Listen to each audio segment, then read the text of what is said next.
Yes, I do actually. Thank you for reminding me. The meeting is being recorded, and anyone remaining at the meeting has therefore consented to being so recorded. It's a standard thing that we have to do these days. It never used to happen, but anyway. Right, minutes of the previous meeting. I'm assuming members, or at least the regular members, have had a look at them. Can I take them as a true and accurate record? Thank you, Councillor Sutton. Seconded. Thank you, Councillor Watt-Smith. All those in favour? Excellent. Thank you very much. I shall sign them now, otherwise I'll completely forget to do that. I usually do.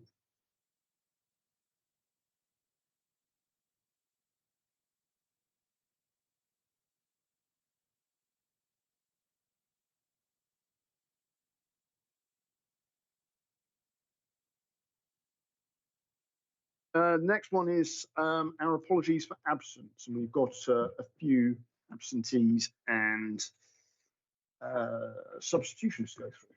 Thank you, Chair. Yes, we have apologies from Councillors Dawn and Quarterman. We also have apologies from Councillor Hardy. She is being substituted by Councillor Brown. Councillor Oliver, who is the chairman normally, he's being substituted on ward matters by Councillor Jones, and Councillor Radley is being substituted by Councillor Butler. Thank you. Right. Thank you. Before we move on to the declarations of interest, I will just ask to do a quick introduction, as we usually do that for members of the public. So obviously my name is Councillor Graham Cockerell. I'm the chair for the evening. Normally not doing it, but am this evening. The members around top bits are various ward members of Hart District Council, and we've got a team of officers to help us as we go through. If I can ask them to introduce themselves, starting with Tolu. Good evening. I'm Tolota Deco, Principal Solicitor. I'm Cathy Long, and I'm from Community Services, taking the minutes this evening. I'm Catherine Pearson. I'm a Development Manager Team Leader. And I've already introduced myself, Mark Berry, Development Manager. James Kidger, Principal Planning Officer, and I'll be presenting the Eversley application this evening. Bill Jones, Principal Planning Officer. Thank you. Always helpful to have some names to faces. Right, we'll go back to item 4, declarations of interest. Any interests to declare from members at this stage? No. Usual note, shout if anything becomes apparent during the meeting, and then we will record it. Chairman's announcements. I've got a couple of chairman's announcements to make. First one is about where is it? I have it. Sorry, I'm looking at my piece of paper, and I put it on the screen. So the first one is a fairly lengthy one, and the second is a bit of housekeeping. So the main announcement is to do with water supply issues and associated environmental impact.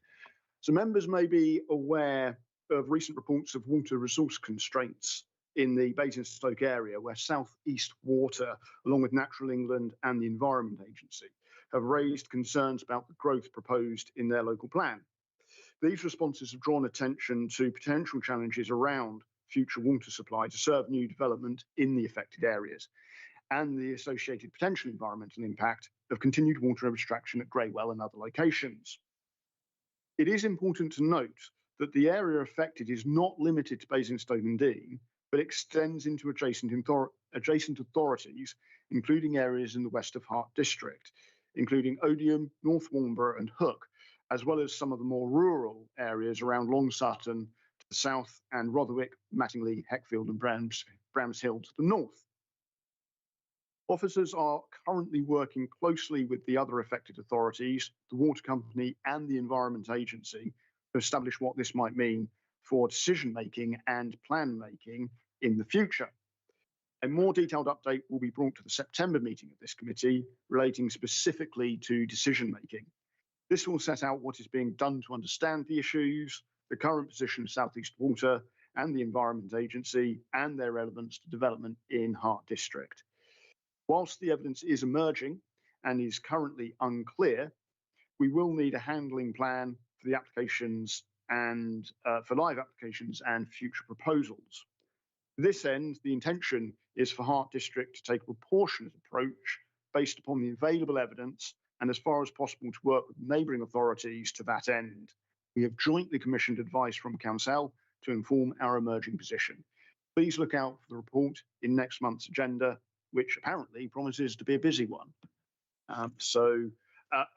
What I would say, just as an addition, if members between now and September have specific questions they want to ask on this relating to developments, and I'm sure if they get in touch with the relevant officers, they can be at least updated with whatever guidance we've got at the moment. But it is a live issue that we are working on both in DM and in planning policy. You will be probably glad to know. The other bit, the other piece of housekeeping that I just need to announce, just in case anybody in the audience is here for that, the two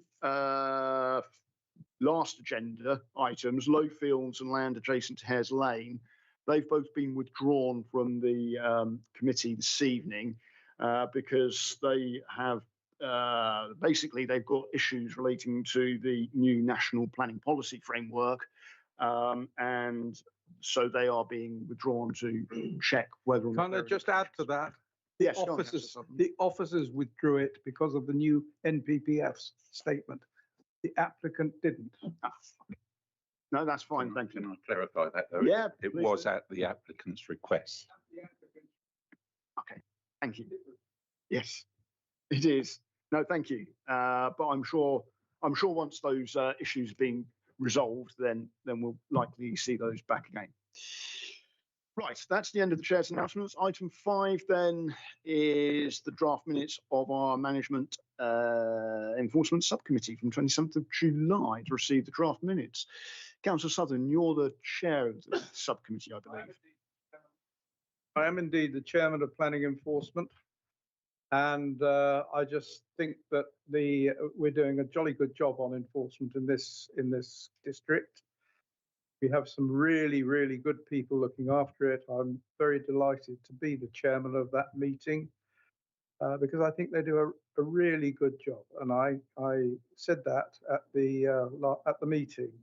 It's also disappointing that somebody with a great deal of experience has just resigned or retired.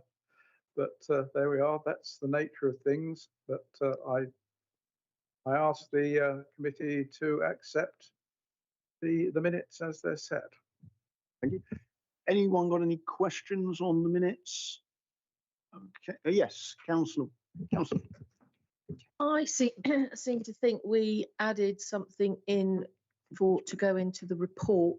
So just to check with Mr. Berry, did that need to be recorded in the minutes that we were adding something into the report, or does that just get in for next time?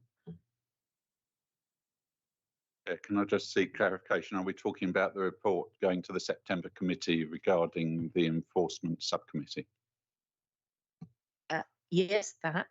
And also there was a site that I'd requested go in to the general review report that we get. So yes, I think we can take that offline, and I'm not sure it needs to be in the minutes, but the point is taken. Okay, and then the other bit you said as well, that's missing. That was missing, but it will be brought up in the next meeting. There is no need to note it in the minutes because it will be a substantive item in the next Development Management Enforcement Committee. Excellent, thank you. With that clarification, are we happy to, well, I say accept, but to note the minutes? Excellent, thank you very much. And we will see what happens at the next meeting. Right, after that, we can now get on to the main part of the agenda, which obviously is our development management applications, which of course now this evening we have just the one. And I will go and find the actual name of that.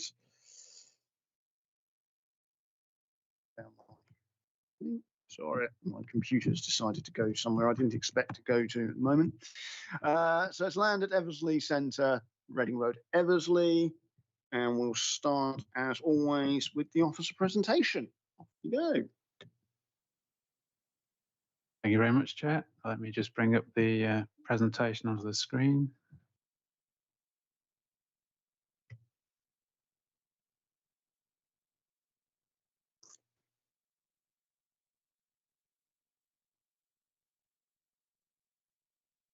Yeah, so agenda item 7, land at Eversley Centre, and this is the outline application for up to 190 dwellings.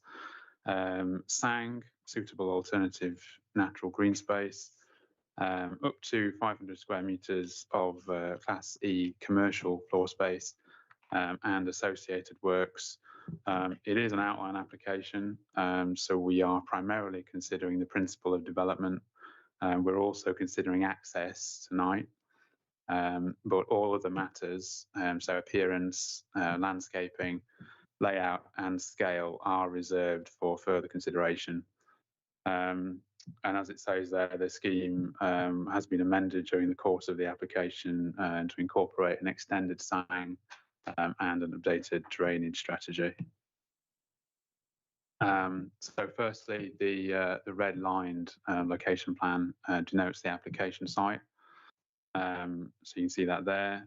And the blue lined elements towards the edges is also land within the ownership of the applicant, but not within the application site. So you've got at the top of the screen towards the left there, you've got Eversley Centre. At the top of the screen towards the right, you've got Eversley Cross. And in the sort of bottom right corner is Up Green. So this now is a Google satellite shot of the same plan effectively.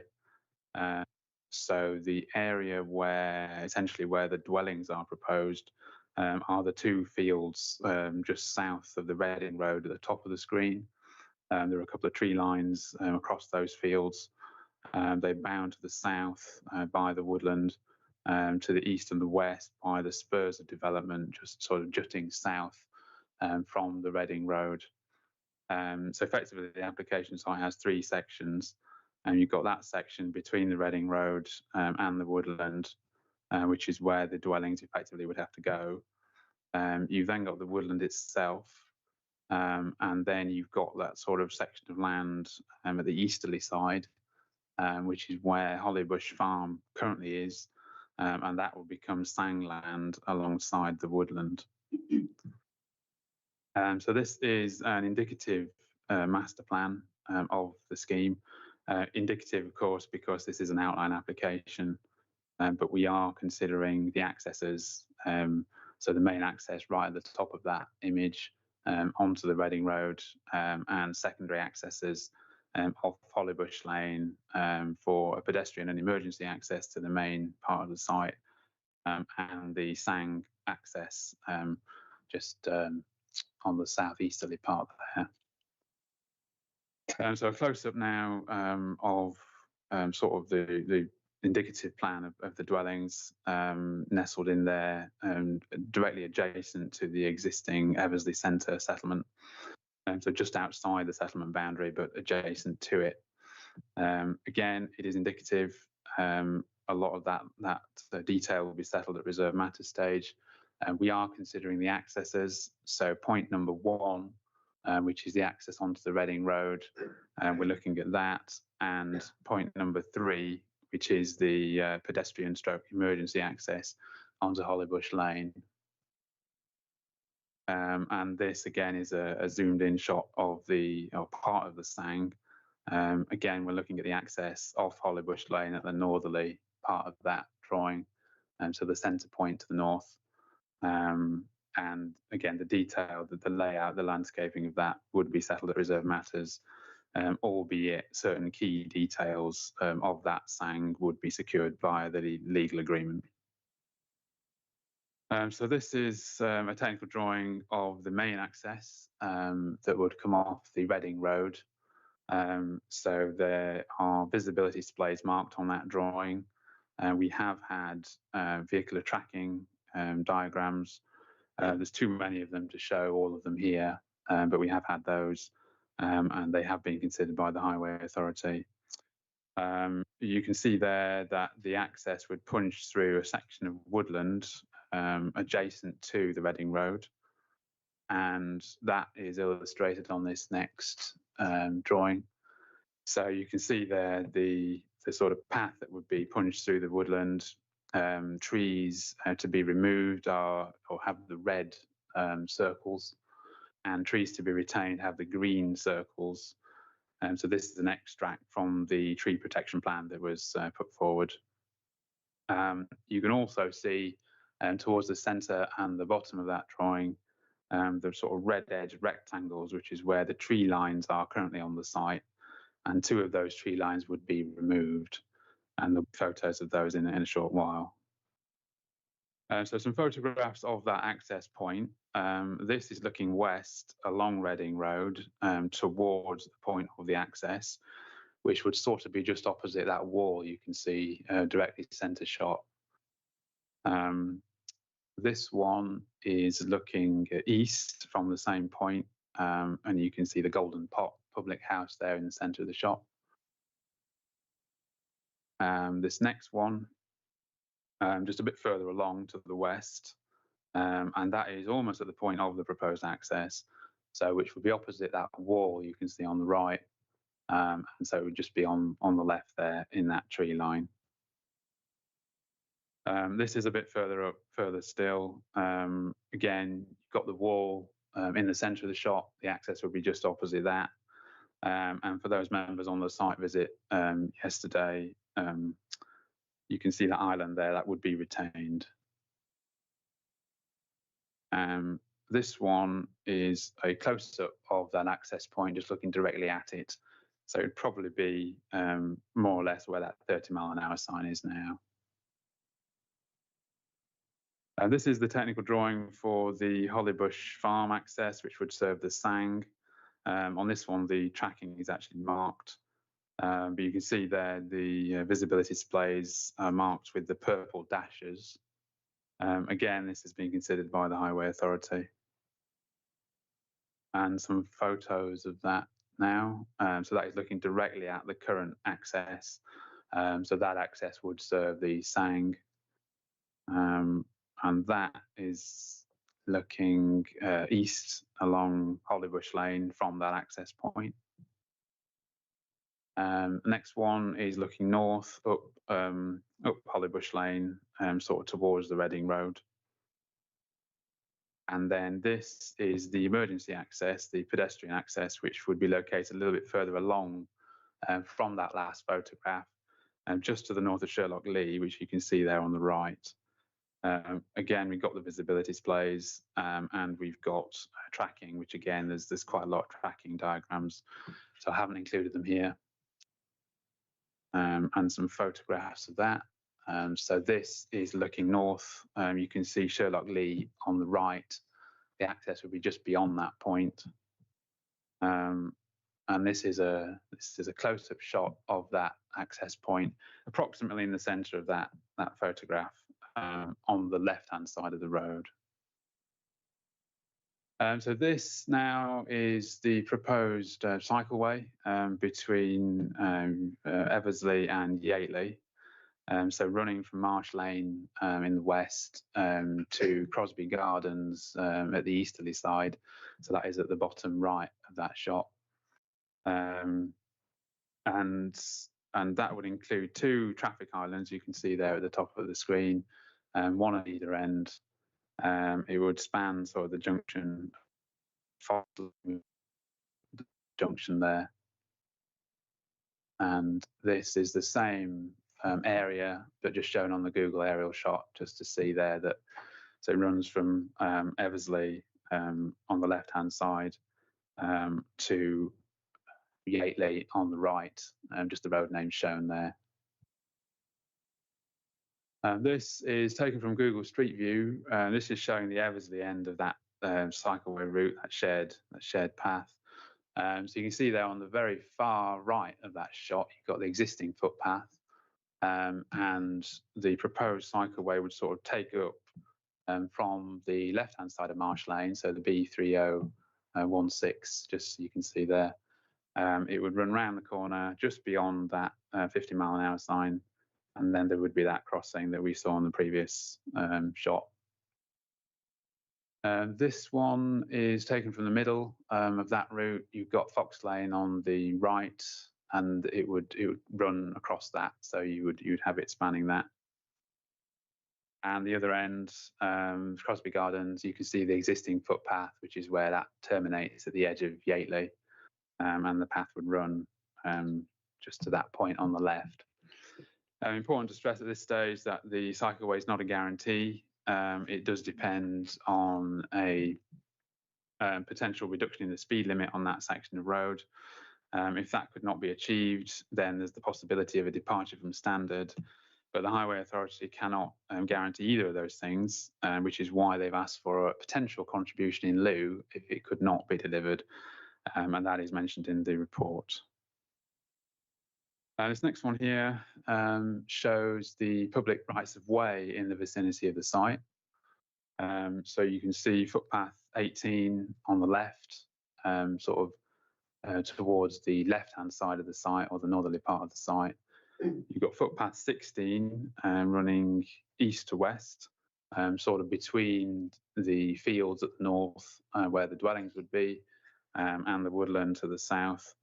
And then footpath 19, which is sort of adjacent, the northerly edge of the woodland, running down towards Up Green. And next, I've got some photographs sort of taken from those footpaths looking into the site. So this one taken from footpath 18, looking east. And you can see there on the left-hand side, there is a line of, quite a sparse line of trees. That is one of the lines of trees that would be removed. And then on the right-hand side of shot in the distance, you can see the second group of trees that would be removed.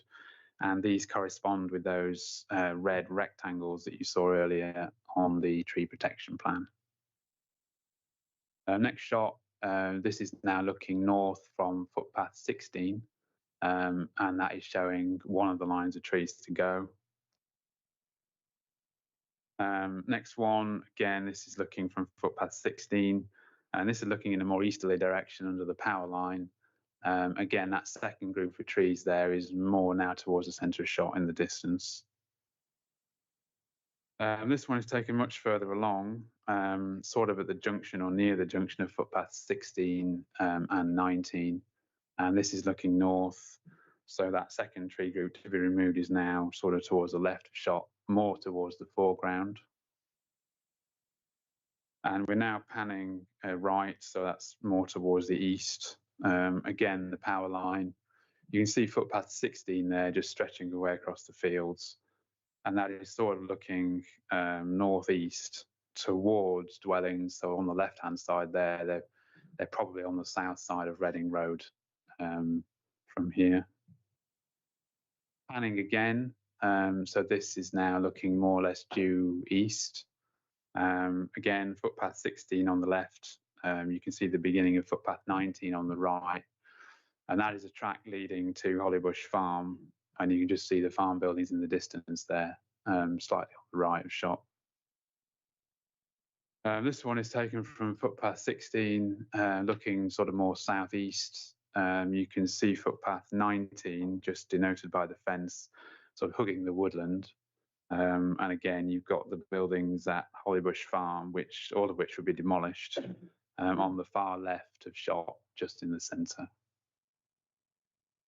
Some photos now within the woodland, showing some of the existing paths, which is essentially where the Sang path would go. So this is one of them. There's a small bin there just on the right. A second shot of some of those paths within the woodland as it stands. And that is a third one again within the woodland. And this one is the track that runs sort of northeast stroke southwest through the woodland, which again would be incorporated into that SANG. This is taken from the southeasterly edge of the woodland, just looking back north. You can see the power line again, and that, for reference, was the one in the previous shots, or it's the same line as in the previous shots. Some flood risk images now. This is taken from the Environment Agency's flood map for planning, and it is showing the fluvial risk in the area. So there's no risk on site. What this does show is the Castle Bottom stream running north-south, and that eventually joins up at the top of the image there with the River Blackwater. And the sort of the dark blue is flood zone 3, and the light blue is flood zone 2. This is surface water risk, again taken from the Environment Agency's flood map for planning. So the main parts of the site are free of surface water risk. There is some concentrated around the edges, as you can see, and also sort of within those 2 north-south ditches, which there's one in the centre, which is broadly where the tree line is now, and one on the left-hand side, sort of broadly adjacent to footpath 18. And this next one is an extract of an image within the council's strategic flood risk assessment, which shows the groundwater flood risk. The yellow is the higher risk area, and the sort of the greeny blue is the lower risk area. The site within that lower risk area, as per that SFRA. A couple of images now of the playgrounds that would be enhanced as a result of the contributions. So this one is the centre green play area, adjacent the Reading Road. So the Reading Road on the right, and the playground on the left of shot there. And this one is Chequers Green play area. So that is off Sherlock Lee, a little bit further east. And you can just about see the play equipment on the left of shot there. So the key considerations here, and just to say we did get one further objection today, but that did not make any further material points. So counting in favour of the scheme, there would be 190 new dwellings, 76 of which would be affordable, and 9 of which would be for self and custom build plots. And though the report did give that substantial weight in view of the council's supply position, the new NPPF published on Monday confirms that effectively. So policy HO7 in that new NPPF does mandate substantial weight for housing. Also, there would be a strategic SANG. So obviously that would mitigate the dwellings as regards to the Thames Basin Heaths. It would also give a considerable degree of spare capacity so that it could mitigate for other dwellings. And of course, as green infrastructure in its own right, it amounts to a public benefit. There would be a biodiversity net gain just over the statutory 10%. So I think there would be about 12% biodiversity net gain.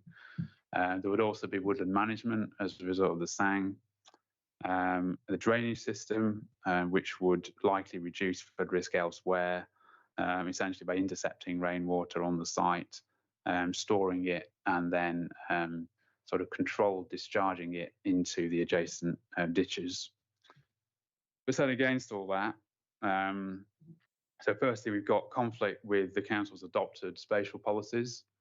However, given the council's housing supply position, and given the wording of the new NPPF, again released on Monday, only limited weight can be given to those policies.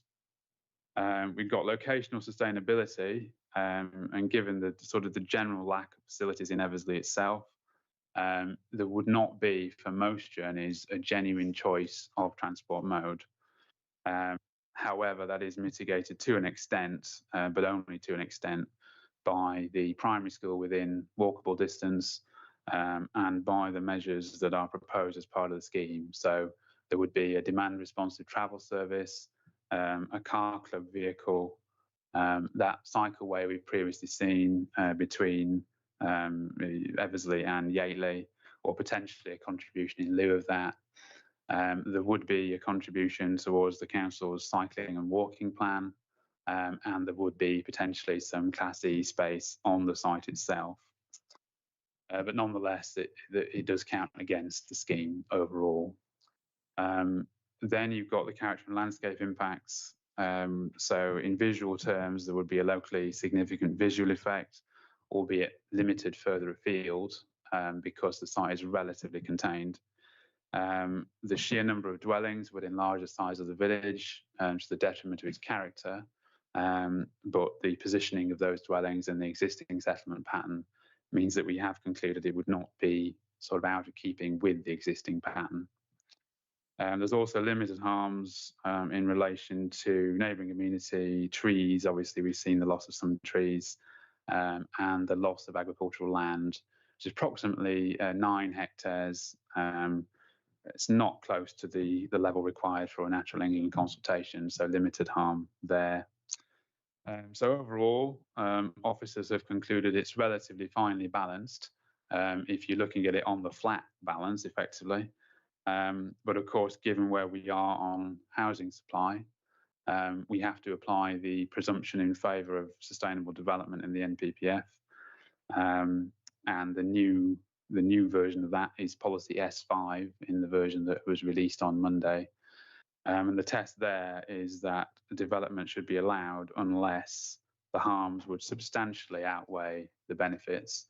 And in this case, they would not. So we're recommending that permission is granted subject to the conditions set out in the report and the Section 106 agreement to secure those heads of terms listed in the report too.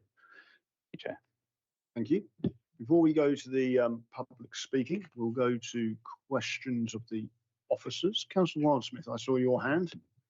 Yes, apologies. I have a few here. The first one, and I may be going mad, but I'm sure when I was reading it through earlier, I saw something about Thames Water saying supply for taking sewage off site would be minimum lead-in time of 33 to 38 months. Is that correct?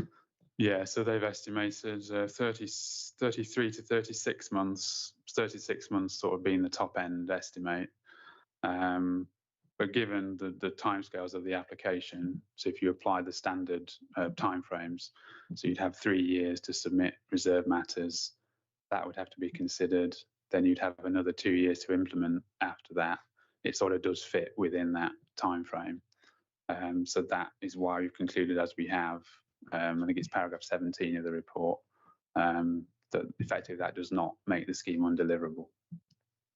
We don't, the question about is we don't feel it's necessary to condition something so that development can't take place until that supply, or supply of sewage lines is actually provided. We know for potentially other applications in the area which have ended up starting first, and we want to suddenly find these houses start getting built, and for some reason we know the reliability of Thames Water and the financial situation therein, but it doesn't get delivered. I would think it would be at least sensible that it was, whether it be some form of gramping condition in there, that development can't take place until that, or at least occupation can't take place until that sewage line is put in.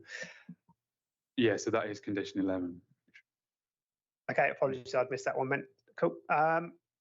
Second question was the random bits of land in there. So obviously the blue is the land CEMEX own and the red is the application site. I know we have to consider the application. We seem to have some very stupid little bits of land not included in the application. Is there a reason for that? I'm particularly thinking the one in the centre going up north above the Sang, above the proposed pond area. It looks like a tiny little bit of land which, if not included in the Sang, is going to end up as no man's land and waste or cause issues. The same at the top of the site as well, that silly horseshoe-shaped bit. So is that the one at the easterly side? In a way, but in all fairness, all three of them seem very silly not to be included as Sang and some natural green space. I just couldn't see why they weren't included. I think one of them was down as a rural exception site, but I've got no details of that. The others, I don't know. No. third question was, why is the access for the Sang off Hollybush Lane? It's obviously a single track road. It would seem it's slightly discouraging people to use the Sang by putting it in a less accessible road than other places. That could be something you ask the developer.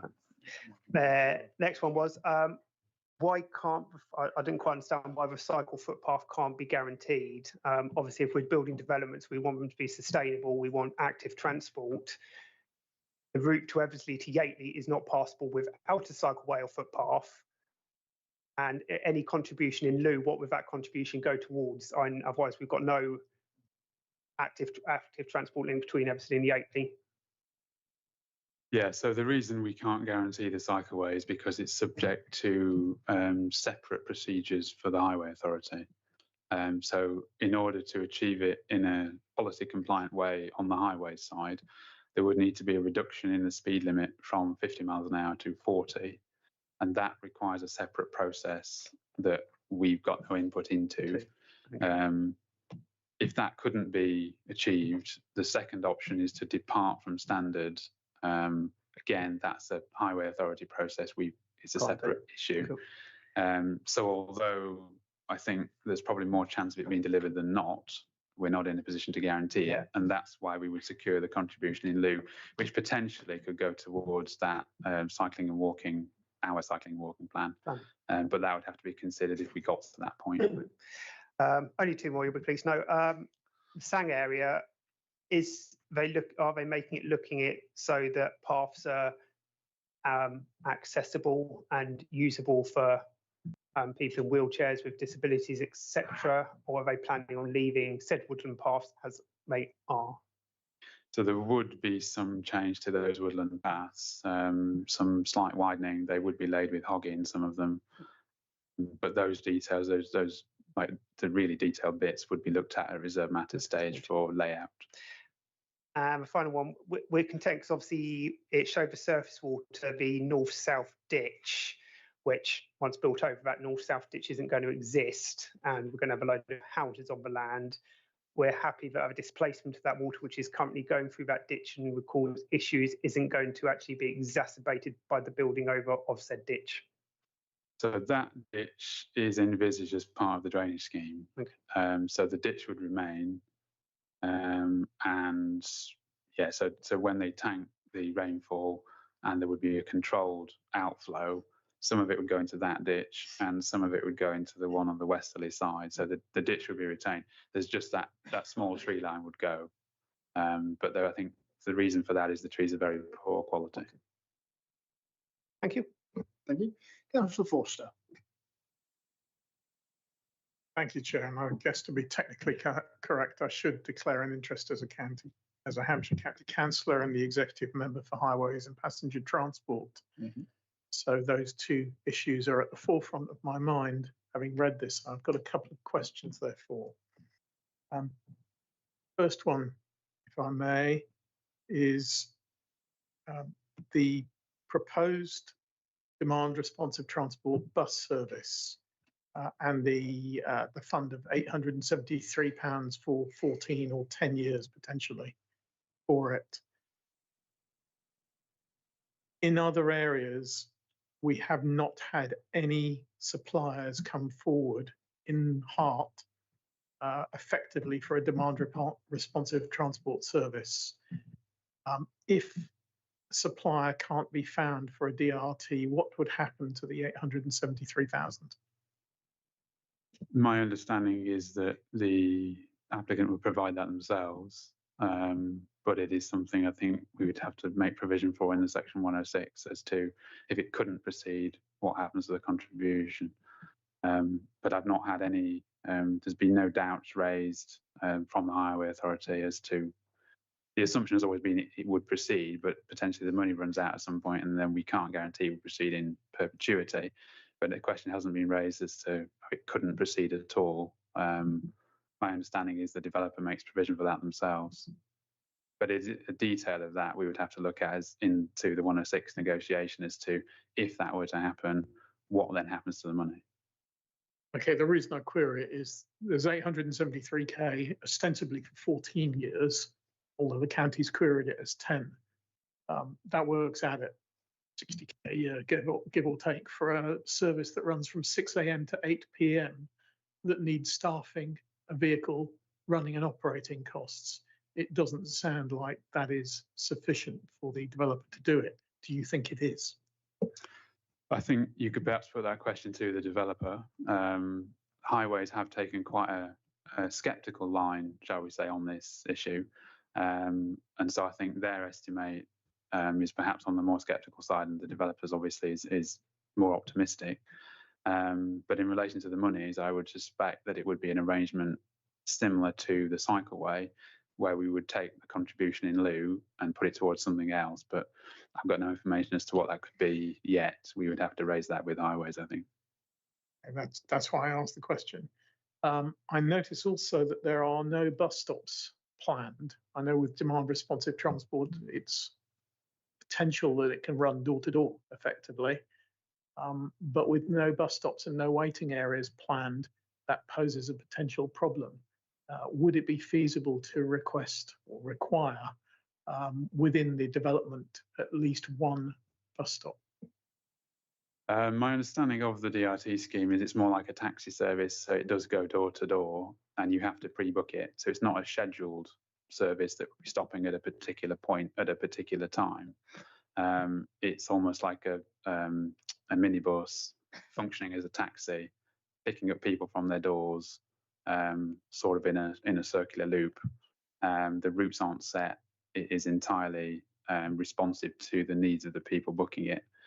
So I suspect there wouldn't be a need for a stop, but it is something we could look at reserve matter stage if needs be. Thank you. I do think that would be worthwhile because whilst it's there and waiting, it needs somewhere to stop. So please, can that be looked at? In terms of locational sustainability and the mention of the primary school, isn't one of the ones noted at risk at the moment. But has consideration be given to what would happen if that primary school were to close and what the alternatives would be? No, we've simply gone with the local education authority's response that the capacity is there and they haven't raised any concerns that it may close. So they have taken the opportunity, I think, to respond twice to both, once each to each consultation. We haven't had any indication that the school may close. Thank you. And then my last comment, if I could ask you to put the map of the development itself and the access road up, I would be appreciative. Is that the whole development or just a bit with the houses? The whole development. What I'm particularly concerned about is vehicular access and egress.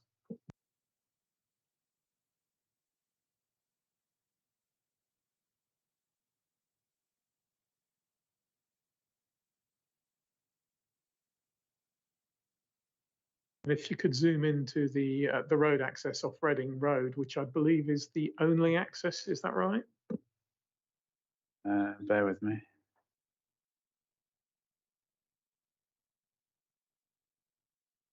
This one? Yeah. So that is the only road access for the development, is that correct?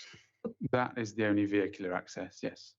Apart from the emergency access at the easterly side, but that would not be in general use.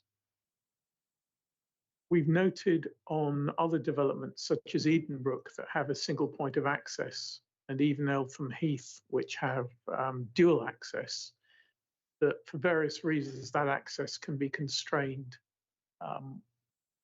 Has any consideration been given to a second access point being a requirement, which would mitigate that? That is something we would look to the Highway Authority to advise us on in terms of capacity and potential issues, as you say. They haven't made any request for a second access, and their final position is that they think this is suitable. My understanding is the Highways Authority looks at adopted roads and that the access into this estate would likely not be adopted. So I don't think they look at what happens if the access road is blocked. That's my understanding with officers. So it's not a consideration the Highways Authority would have because it's not on the adopted highway.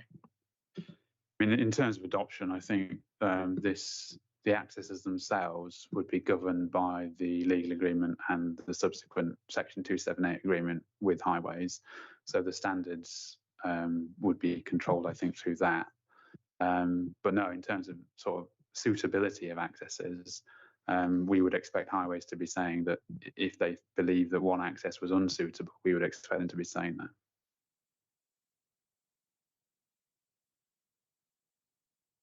Thank you. Councillor Brown. Yeah, just a couple of quick things. On the reference to the retail space, so that's part of the indicative plan. Is there anything to kind of guarantee that that actually gets used as retail space? No, we can't guarantee that because it's down to the vagaries of the market. And then just on the demand responsive transport, my read of it is that that 800 odd thousand is based on 5 years of the figure that was quoted for 1 year. So I think it was 174 or something. So then the idea that it could then potentially be sort of self funding, it seems to be quite a big part of how we would sort of make this the ability for people to not have to use cars. And I guess my concern is that is a figure that seems to be in one email based on a very loose brief as to what it might be used for. If that changes, you know, it's identified certain places to go to, how is that sort of kind of guaranteed that that will be used in that format? And what guarantee is there that after that 5 years that it will actually continue to operate? So the guarantee would be within the legal agreement that that money would go towards that provision, and there would be various details setting out how it was intended to operate. But in terms of the provision, I think, as you say, the 173,000, I think, a year is simply the baseline cost. But then they model it based on the fare income. So they assume a certain amount of demand, and then that money gets fed back into the service. And that's why you get the projections of 10 or 14 years or whatever it may be. And as I've said, the Highway Authority have taken quite a more sceptical approach and applied a higher standard, or shall we say, they've assumed less demand than the applicant has. So the applicant has projected it for longer than the Highway Authority have. And it seems to me the Highway Authority estimate on the sceptical side being what could be reasonably expected. But of course, there's no guarantee that it would carry on after that period. Councillor Smith, I saw your hand as well. Yeah. I know that the Local Education Authority is not requesting any contribution for education. Is that normal? Because I thought that there was always a contribution sought, even if it wasn't for the direct local school. Pass, and that's a matter for them. But yes, they haven't requested any contributions. Certainly, if the school were to disappear for some reason, then you'd need those funds to make provision elsewhere or use transport to elsewhere. It just seems strange that they haven't asked for a contribution. No. I'm also concerned about the bits of the site that have been left undeveloped. And I know there was some mention of one of them being a rural exception site. I don't follow that. I'll follow that up with the developer and ask them if they can clarify that. On the site visit, we certainly noted the power line proximity to the housing development and the noise coming from it yesterday was considerable. Is that something we can condition at this stage to say that it has to be treated in some way so that that isn't a source of constant noise or annoyance? I think that could be looked at reserve matters stage, because our environmental health team, to my knowledge, have requested a noise condition, but we've said that could be considered at reserve matters stage.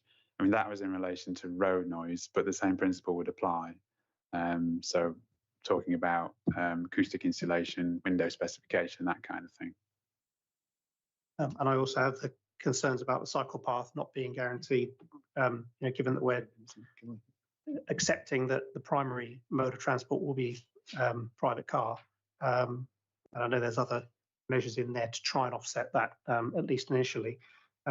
Not having active routes away from the site that are guaranteed is very disappointing, not to be able to condition that straight away.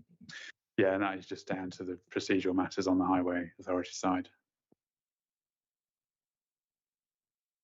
Councillor Brown. Sorry, just one final thing. In there's discussion around the sort of changes that happened and the inclusion of the ancient woodland within the SANG, and there's sort of comments that that's not normal practice, but there's also then comments coming back that's saying actually it's a good thing. Can I just clarify that we're happy with the benefit of the ancient woodland being included from a kind of management of that?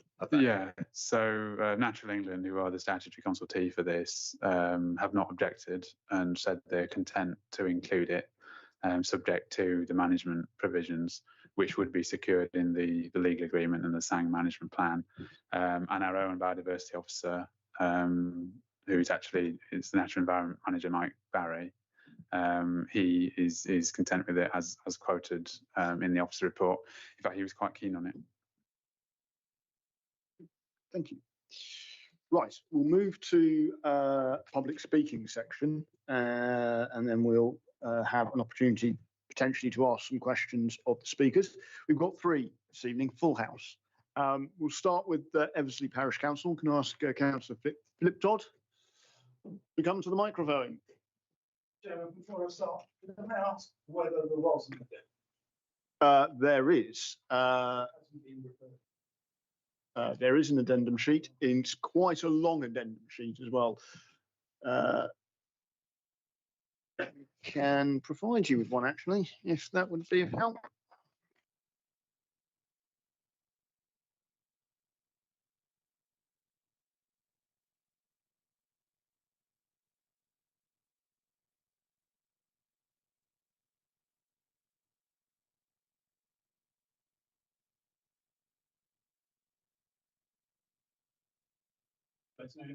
Making no fundamental changes.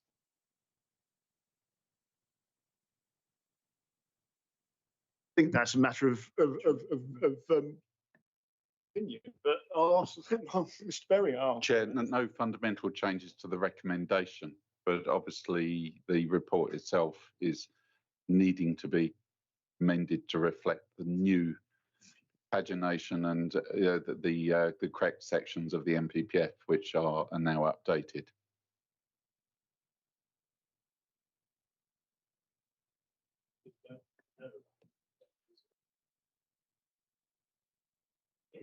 I'm hoping that members will have at least had a chance to peruse the addendum before the meeting. If they haven't, then they should have done. Right, usual rules apply. So you have 3 minutes. You can start whenever you're ready, and we'll let you know when you've got 30 seconds left.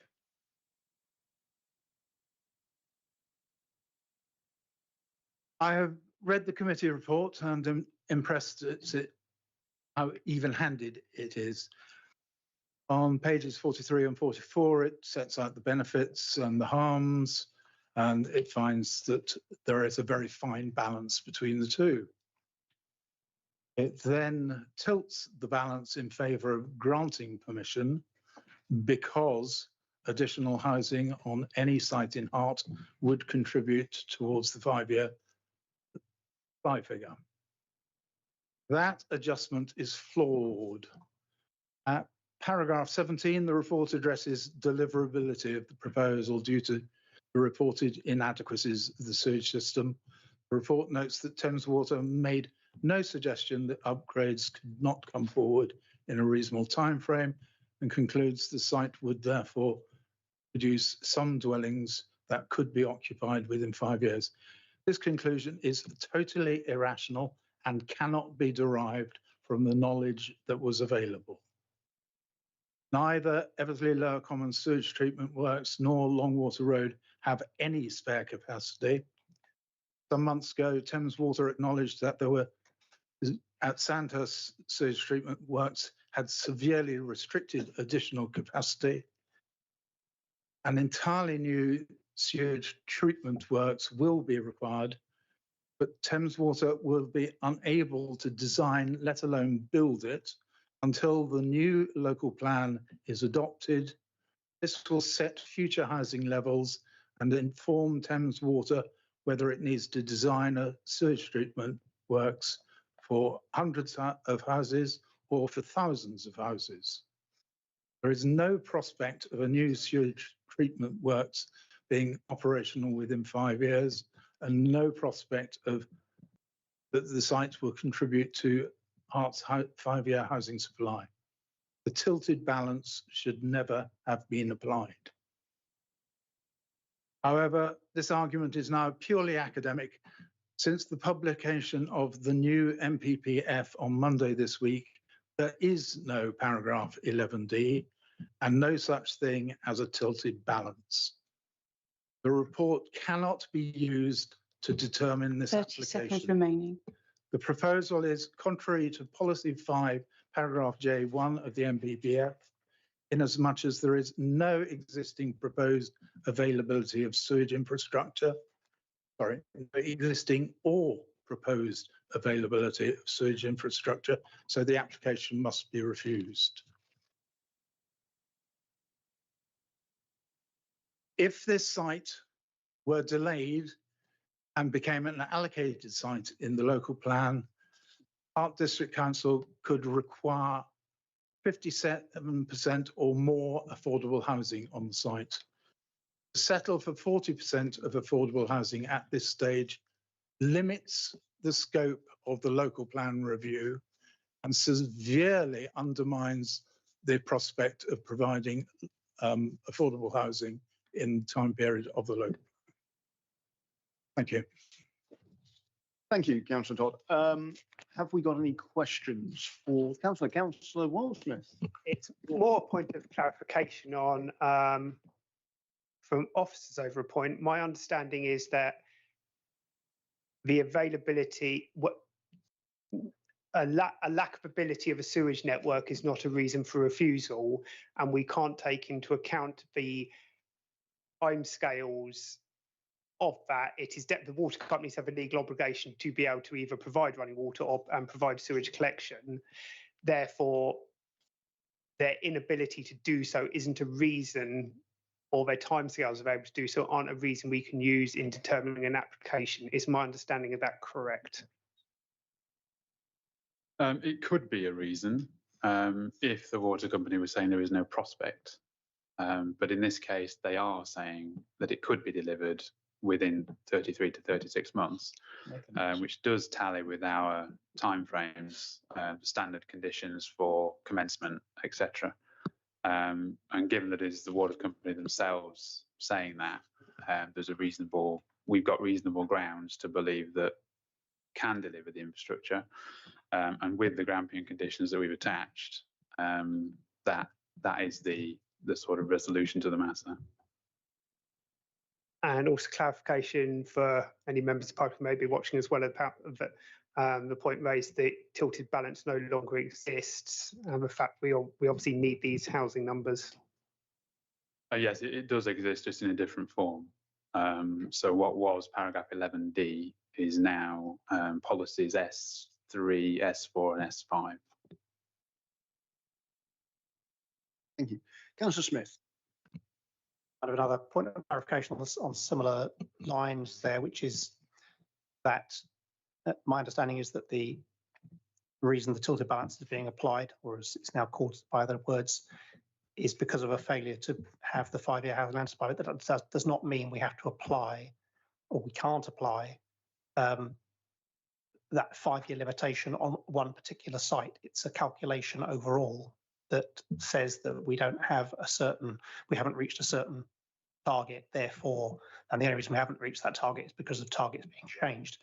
But it doesn't mean these have to be delivered within that time in order to make up that housing land supply. It's literally the total number. Yeah, that's right. So this site does not have to be delivered within 5 years for that tilted balance to apply. That tilted balance applies anyway because we haven't got the housing supply in the first place. Thank you. Any other questions? Which actually weren't the speaker, but never mind. Councillor Watson. And really, again, further point of clarification, over the 40% affordable housing is because our housing strategy states 40% on new developments. So we wouldn't be able to, well, we couldn't go and ask for any more because we'd then be against our own policies. Yeah, so our policy is for 40%. I couldn't see any reference in the new NPPF to a higher figure. I did check with the policy team today. They haven't got any information on that either. It's probably worth noting that obviously when we get round to that stage of a local plan, there will be a discussion about what the appropriate quantum might be. We haven't got to that stage yet, so it might be 40%, it might be higher. I'm sure some members would prefer it to be higher, but we'll have that discussion later. Thank you, Councillor Todd. That was. The question was about why I believe the quantum of affordable housing will be higher. It is in the NPPF. It's in appendix. But we will still have to have a policy to support a higher level of affordable housing within this district. And at the moment, we only have a policy that allows us to do 40%. But the point is made. I know the NPPF is trying to increase affordable housing more generally. Thank you very much. We have the second speaker is Mary Ferris from the Yateley Society speaking against the application.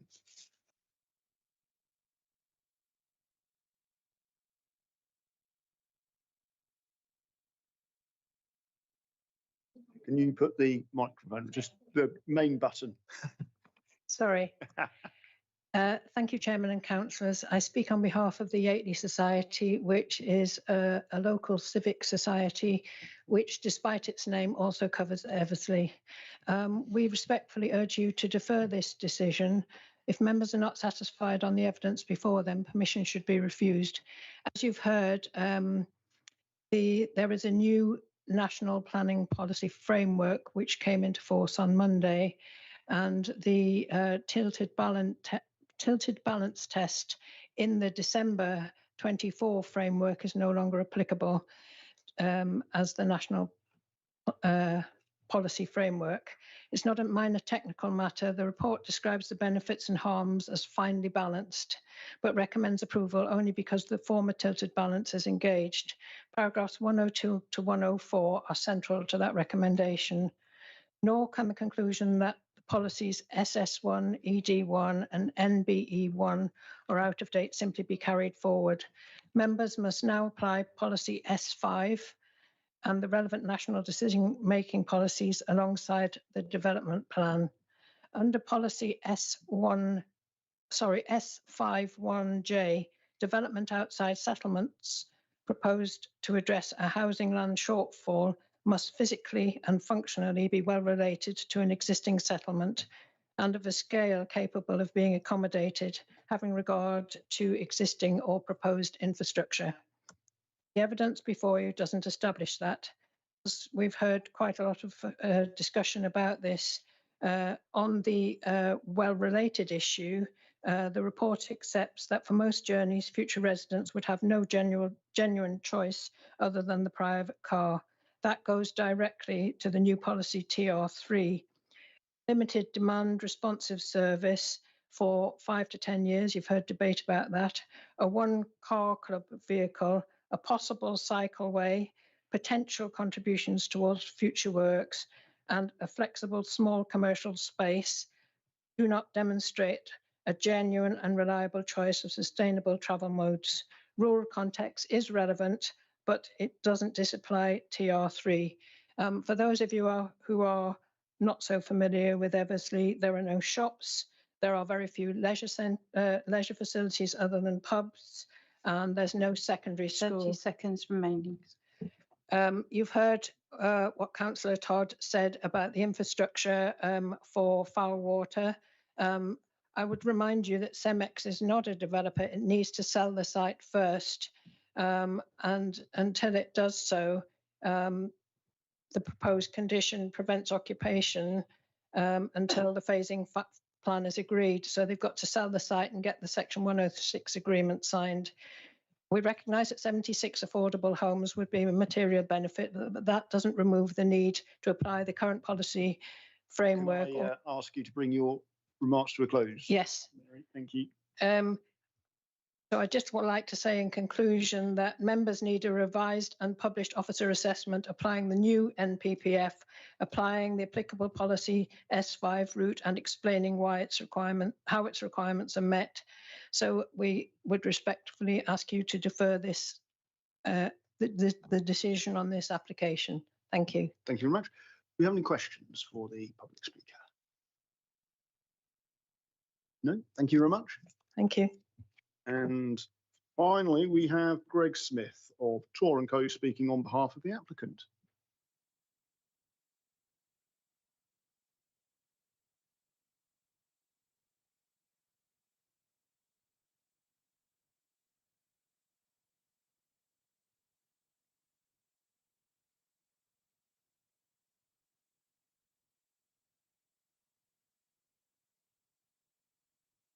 As before, you've got 3 minutes and you can start when you're ready. We'll let you know when your time's up. Thank you, Chair and members of the committee. Thanks for the opportunity to speak in support of the application, which we fully endorse the officer recommendation for approval. My name is Greg Smith from Tor & Co, the planning agent for the project. A representative from the applicant, Mr. Simon Barrett, is here with me, and he's willing to respond to any queries members may have. We're pleased to say that the final scheme before you has been positively influenced through dialogue with the local community over the past 18 months. Proposals now offering flexible retail and community space, 10 new allotment plots, a range of traffic calming measures along Reading Road, as well as funding for improvements to bus shelters, local play areas and the Eversley Village Hall. We do understand the concerns that have been raised by local residents regarding the increased activity in terms of traffic, flooding and the additional footfall within the woodland. We've worked closely with officers and statutory consultees, including the Highway Authority, Thames Water and Natural England, who have raised no objections. It's also worth highlighting that proposals have received 50 letters of support. As you may know, this is a site which was previously been draft allocated for residential development and is a strong candidate to be allocated in the next version of the local plan in response to acute housing need in the district, where the minimum housing requirement has doubled in recent years and where there is an evident lack of suitable alternative sites. There's no question that the 190 homes, which includes 76 affordable homes, will make a significant contribution towards addressing unmet housing need. And these facts alone attract very substantial weight in favour of the scheme. In the context of the updated National Planning Policy S5, there is a strong presumption in favour of approving the development. Proposals such as this should be approved unless the benefits of doing so would be substantially outweighed by any adverse effects. In this case, the adverse effects are limited and the benefits are substantial. Those 33.5 hectares of sang land is a strategic scale offer, which is more than 8 times the requirement. This involves the transfer of private land into sensitive long-term management and conservation that will be fully funded by the developer in perpetuity and represents a substantial recreational asset for the whole area.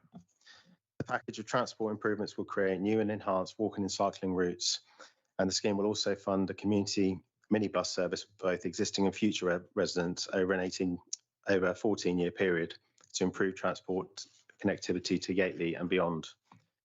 Economically, the scheme will create new job opportunities both during construction and once the development is completed, and there is an estimated 2.88 million of annual spending generated by the new residents to support local businesses. The applicant is offering over 2 million in Section 106 financial contributions that will deliver a range of benefits as highlighted in the officer report, not to mention the significant amount of in-kind investment related to the new SANG, biodiversity net gain, off-site highway improvements and 40% affordable housing. In summary, this represents a high-quality housing-led scheme with an extensive range of benefits, which fully accords with the latest planning policy. Thanks for listening, and we'd be happy to answer any questions you may have. Thank you. Councillor Wildsmith. Firstly, questions which Officer suggests you might know the answer to. The random bits of Cemex land which aren't included, any reason they're not included? I think this really came about from kind of early on in the process where we were sort of seeking to deliver the requirement of SANG contribution, which is about 4 hectares. So originally we had the land set out on the southeastern corner of the site. There was an area of land to the north which was left off where it's kind of a horseshoe because it's existing woodland, and we didn't think it was necessary to be included. And I believe as well the sort of small parcel of land, there's been negotiations with the parish council with Rural England, who are looking to bring that forward as a rural exception site to deliver 9 affordable units. So the agreement essentially is that we deliver the access and make that site available. So the scheme in coming forward essentially facilitates an additional 9 affordable units. So that's why that was left off. And then I think the sliver of land over to the east, I mean, essentially it was only really through negotiations with Natural England that they were really pushing for the inclusion of the woodland, which originally we had left off the plans. That was in response to public consultation. There was a sort of feeling amongst local residents that they didn't want the additional SANG there. But we were kind of willing to listen to what the statutory consultee said, the officer's biodiversity the council's biodiversity officer, and we took the view that we'd expand the SANG. And essentially there is a cost to delivering that. And I think it's something like £4 million, the cost of doing it. So obviously adding more and more land is more and more cost to the developer. So, obviously I've outlined the cost in the report, but there's an additional £4 million that we've not even spoken about. That's kind of that in-kind investment I was just saying in my speech. I might reserve a question to come back to officers on that horseshoe at the top there. And the other one, the access off, why the access to the SANG off Hollybush Lane? It me just seems illogical down a single track road rather than a provided access through the potentially housing. I think originally it was looked at as being a parking area that was closer to the eastern part of the site. But I think for some highway reasons there, it was kind of discounted as being the best opportunity. So we looked at where there was an existing point of access, which was the farm access, which we're looking to obviously enhance. And there's works that are going to be done to that access to ensure that it's appropriate. We had dialogue with the Highway Authority. We had to provide some further information, but essentially it was an existing access that we thought we'd make use of. So that's what our transport consultants put forward, and that's what the Highway Authority have agreed with. And finally, what you said about job creation during construction and once the development is complete, what job creation are we on about once it is complete? From all the plans I can see, we've got one E-class unit, which could be a small shop. So we're trying to say job creation is the creation of 1 or 2 jobs. Well, we've had a socioeconomic appraisal undertaken, which was submitted with the application, and that sort of gave a range of kind of job types.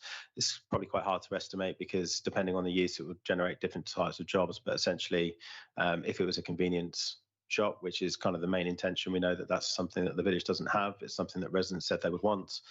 That's essentially why it's gone in there. If we could say it would be a shop, it would be, but in the way planning works is that essentially a use class, and that's estimated it could deliver 20 full-time jobs if it was a shop. If it was other uses, it could be less than that. So I think it's a range between 8 to 20 jobs. And the question to come back to officers, my concern is, and I don't know if we can because we have to consider the application, which is the red site, but that horseshoe bit at the top, particularly if it's woodland, I can't see CEMEX wanting to come back and survey and manage those trees in that little horseshoe every year, every couple of years, and we end up with a risk with the houses and residents on the site. Is there a way that could be forced to be included? Or we've got an unmanaged bit of trees and land. It would require us to defer and discuss, and it would require a change to the red line, which really is a change to the application and certainly would incur delay. We really are we're charged with determining the application in front of us. So it's difficult to answer that question whether they would or would not be prepared to include that. Councillor Jones. Thank you. Sorry, can I ask you a question on the design of the buildings on the site? I know that's to be decided in the future, but how likely are you to go to 3-storey high buildings? From recollection, I think there's a parameter plan that's submitted with the application, which identifies kind of areas where it could go up to potentially 3 stories. And I understand that they are kind of on kind of corner plots. So it's intended to provide some variety in height. So there may be some offer an opportunity for different typologies of units within the scheme. But we felt that kind of it's only in limited areas. I can't remember exactly which areas, but it's kind of largely a 2-story scheme, and there's a few areas where up to 3 stories. Okay, thank you. Any other? Yes, Councillor Smith. Yeah, it's also about one of the, we able to put up a plan with the site showing that easterly parcel that isn't included, that's in the blue line, but not in the red line.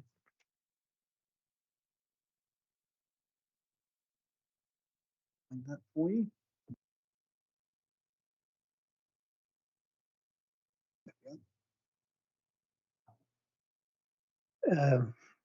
No, it was a colour. It was a black and white one. I don't think. Maybe it was. It's the yeah. No, it is there. It's the rightmost one beyond the. That one. Yeah, but it's kind of the one that's beyond that red line on the right there, isn't it? So the Sang, the formal part of the Sang is shown there, and then the woodland is also part of the Sang. But then to the right of that, there is some land that is in Cemex ownership that isn't part of within this red line, and it just seems to me that because beyond that is more housing at the moment to the east of that, so it's basically between the Sang and some housing. Is there access into that from somewhere that would allow that to be developed in future? Normally it's made possible so that you can have access. So that's just been left off so that this is 190 and not going over some artificial limit, and then that will be brought forward separately.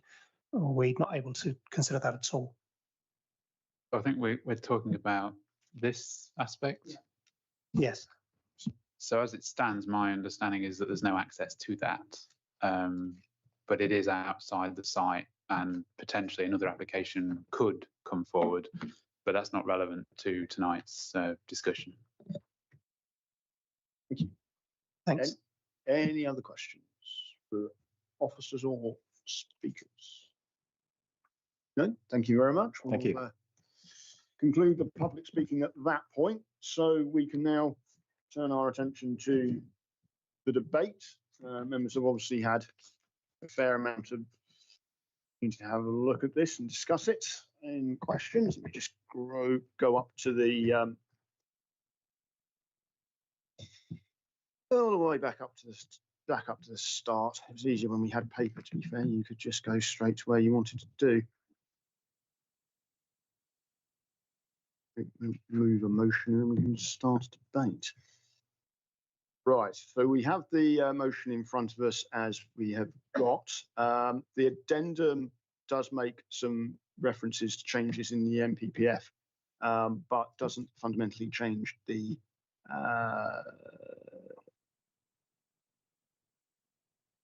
recommendation, which is for grants subject to completion of section 106, etc. And recommendation B to refuse if section 106 agreement is not complied with within 6 months. Councillor Southern, do you want to start us off on this one? Thank you, Chairman. I'd first like to congratulate James on his very comprehensive report and the way he answered all the questions so readily. Well done, sir.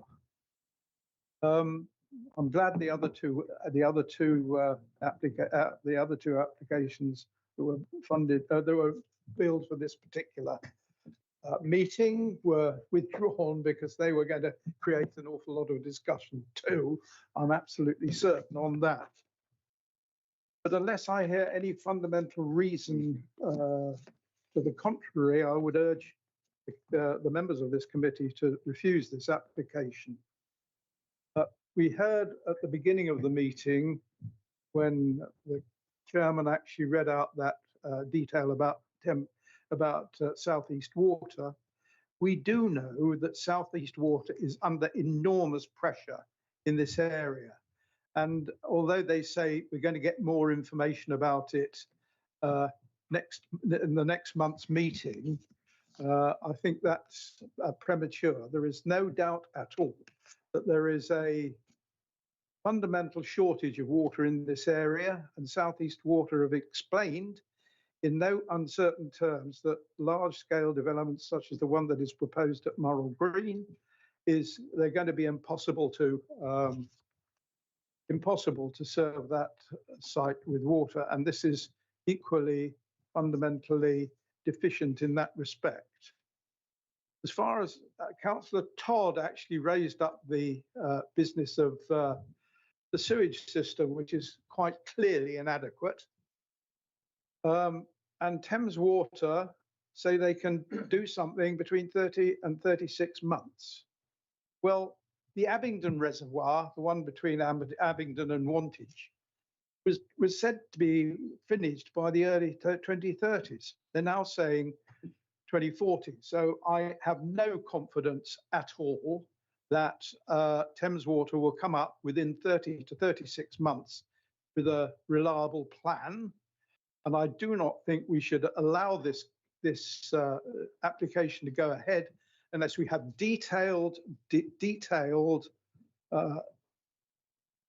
specification about how they are going to update the sewage system, and also with all the permissions granted and all the judicial reviews gone through, because they are going to take a long time to get through.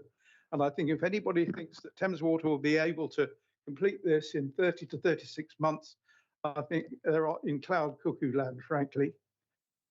We are the whole of the Yateley area, Eversley, and the whole of the Hartley-Wintney ward and most of the Yateley wards, you can hardly get a GP's appointment.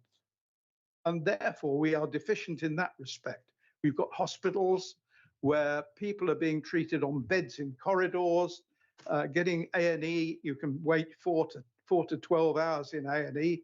There is clearly not sufficient medical facilities in there. I have to say, Eversley has got one shop. You know what it sells? It sells horse tack. There is no other thing, and then people will have to travel all the way to Yateley or Hartley-Wintney to satisfy their needs for shopping. So, you know, that's hardly sustainable. The road system there, Eversley High Street, which will take quite a lot of traffic because people from this development will be going up to Reading through the Eversley High Street. It's one of the most dangerous roads in the district. It's very narrow. People speed along there. The police have tried to do things about it, but people still speed along there. The rest of the road system around that area comprises entirely with narrow single track roads like Chequers Lane and Marsh Lane and Hollybush. Hollybush Road is dead end anyway. But it's absolutely ridiculous that we're actually allowing that so much more traffic to go into and around this area. In the report, there is some traffic information about number of vehicles which will be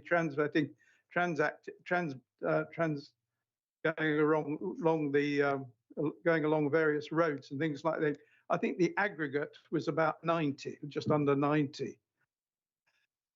I concur that 190 houses will, in peak periods, create at least that. And can you imagine 90 houses going out onto Reading Road, Eversley, in one narrow, very narrow entrance in there? I think the whole thing is misguided.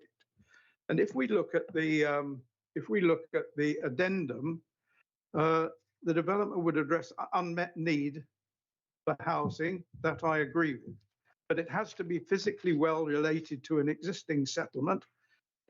That's doubtful, but it may have a scale which can be accommodated, taking into account the existing or proposed infrastructure. I contend without any doubt at all that even the proposed infrastructure will not be adequate and not be set up in a timely way in order to deal with this development. It is misguided, it is wrong, it ought to be refused. Get the applicant to go back and sort things out with the water company, with the sewage company, and make sure that there are proper provisions for roads and access onto Reading Road. I have to say, I'm very disappointed that this has come to this stage at this time. And I would urge the members of this committee to refuse this application. Thank you. Councillor Wildsmith, saw your hand. Thank you, Chair. Firstly, I completely concur with Councillor Southern. I have no faith in Thames Water's ability to be able to deliver. However, our faith in their ability to deliver is not a material planning consideration. It's something which we can take into account. They've said they can do it, so unfortunately we have to take them at their word for it.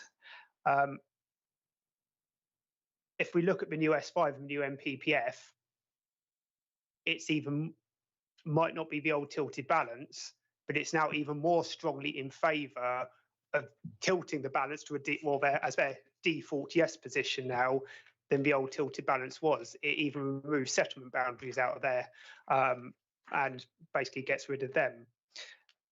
We've heard a lot about not suitable infrastructure, yet all our statutory consultees and highways haven't come back and raised any issues with it. Maybe Councillor Southern wants to raise that with his friend next door, who is the portfolio holder for highways at the county, but they haven't risen anything, so we can't take that into account. Whatever our opinion may be on it, and however correct we believe it is, sure. That's not what the statutory consultees have said. As much as we might like to refuse this because it's outside of our current plan, we all know we've been stitched over by the current Labour government and we now have to go and deliver more houses, and they haven't given us time to adjust for this. I cannot see any reasonable planning grounds for refusal of this application. Councillor Forster, would you like to respond? A point of clarification, if I may, Yes. Chair. It's a shame that Councillor Wildsmith shows his ignorance on what highways are able to comment on. They are constrained under legislation on what they can comment on. So making a comment like that is inappropriate, and I'd asked him to apologise, please. Councillor Wildsmith, I'll give you the opportunity and then we will move on. If Councillor, I do apologise to Councillor Forster if he feels I have offended him. That was not my intent in any way, shape or form on it. I am aware highways are restricted on it. I'm surprised Councillor Southern is also not aware of their restrictions and that we have to take into account. Thank you. Right, do we have any comments relating to the application from anyone else? Councillor Makepeace-Brown. Yeah, I think this is another one that just completely hobbles us. The central government planning policies, the change at the last minute that has now caused 2 applications to be withdrawn so that they can be re-looked at. This one has stayed where it is. We have got statutory consultees who have not raised any objections to this. We can't hang our hat on things that other people whose expertise it is are saying they don't have an issue with it, which does include highways, so they are not helping us. We have opinions on people needing to have sustainable travel and transport. Just because there is a DRT does not make people have to use it. The standard process for people getting about in Hart is to drive their car. We have issues in the Crookham and Church Crookham sites, which we have not granted permission for. And it's not just the Labour government that have caused us problem, it's previous governments which overturned well-argued Hart District Council officer decisions on planning applications where they were refused for very legitimate reasons. They go off to an inspectorate who then grant it with the conditions that make our officers unable to enforce the problems that are created. And at least if Hart officers are in charge, we get to manage the process. We can't force people to use their car, to use DRTs. They will do what they're going to do. And I just think we are stuck yet again. And welcome to the world of Church Crookham, Crookham Village, Fleet, the areas where the build out is just huge, which previous administrations in this council have not helped. So I think we are stuck. And whilst we can have huge sympathy with the residents who don't want this, and we can understand all the issues that this could bring, I think we have no choice, because if this gets refused, it will go straight to an appeal and it won't be looked at in a way that helps this area. So I'm afraid that I will be in support of it. Just as a point of information, really, for members of the public and members of the committee, I was having a conversation with officers yesterday with some foreknowledge that I might be chairing this meeting. There is, of course, the new procedure for the Secretary of State to potentially call in applications over 150 houses. So it may not go to appeal if the committee refuses it. It may get called in by the Secretary of State for MH Housing and Local Government, I think the current title is. So it's a slightly different process. But your point is well made, Councillor Makepeace-Brown, about the ability for other bodies to overturn decisions made in this council, or at least in this committee. Councillor Wildsmith, are you waving your hand again? Yeah, it's more a question. Obviously, I don't think any of us disagree with Councillor Southern's position.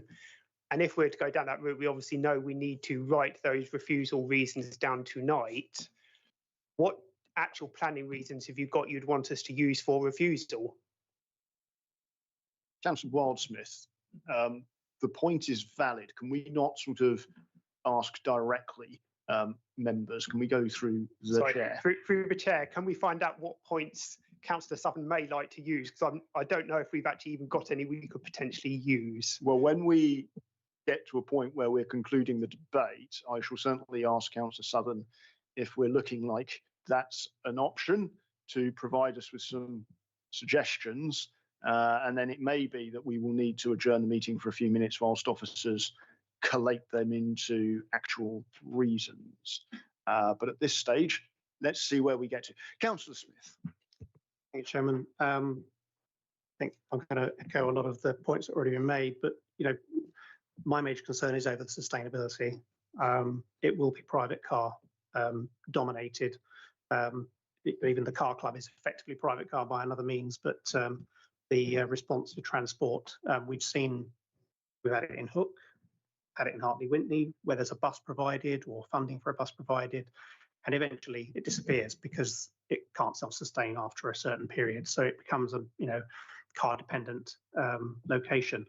But as Councillor Makepeace-Brown has said, a lot of parts of Hart are car dependent locations because we don't have the number of people in particular areas to put public transport, sustainable public transport, continuing public transport in place.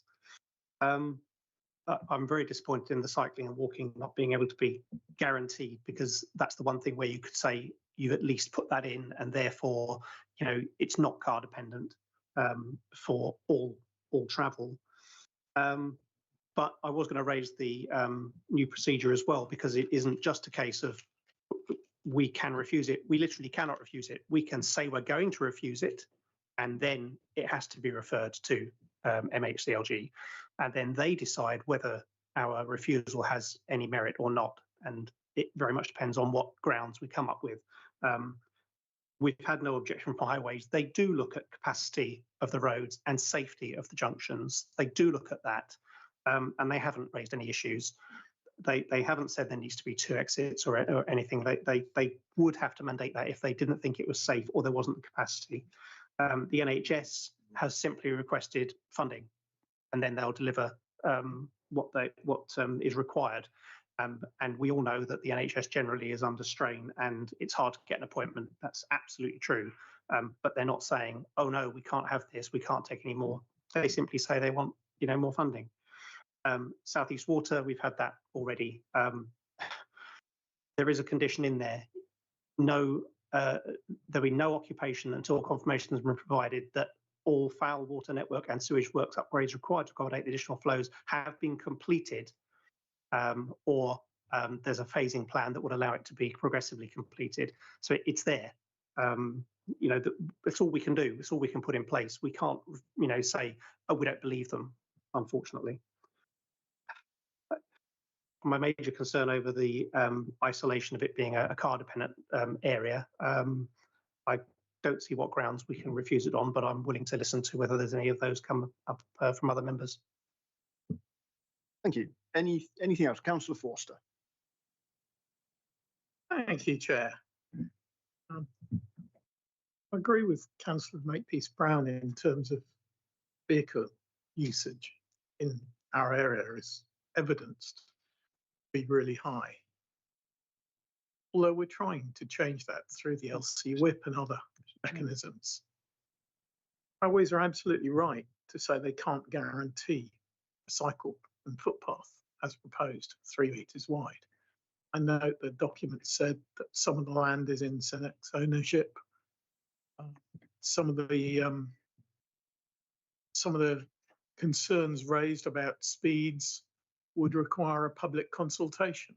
So of course it can't be guaranteed because that would predetermine a consultation, which would be completely inappropriate. Nonetheless, I think from a sustainability viewpoint, there are serious concerns.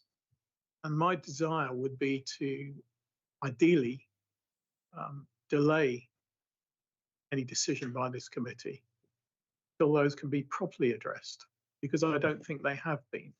And I think they've been voiced by so many that they are valid concerns and grounds for, if not deferment, refusal, in my opinion. So I certainly can't support this application based on what I've heard to date. But I do realise we're in a very difficult position, not least because of the last 9 or 10 years of work in planning in this authority and the lack of an updated local plan, which is a problem. Anyone else?